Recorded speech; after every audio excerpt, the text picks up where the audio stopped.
In any hospital, the capacity to treat patients is limited by how many beds they have.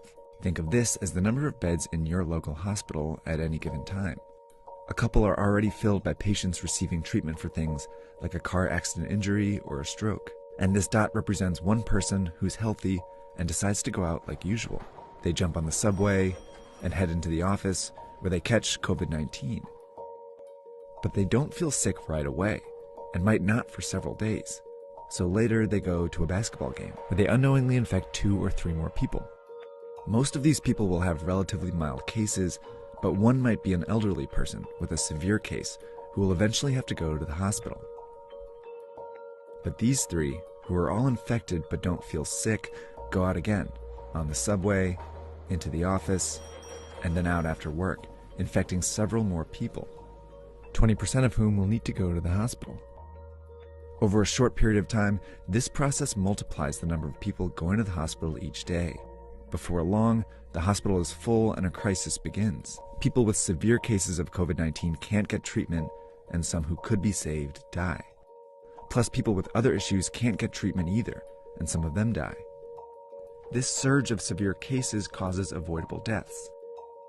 That's what happened in South Korea, Iran, and Italy, all of which went from 100 to more than 5,000 cases in less than 2 weeks. A lot of people died because they couldn't get into the hospitals. This surge is made up of only severe cases, but it was generated by people who didn't feel sick, spreading the disease in public. Which means the people who can do the most to avoid these unnecessary deaths are these people. And that means all of us. To slow the virus down, you need to act as if you already have it. By avoiding public transportation, the office, crowded places, and even small social gatherings, you decrease your chances of both getting the disease and spreading it. This is called social distancing.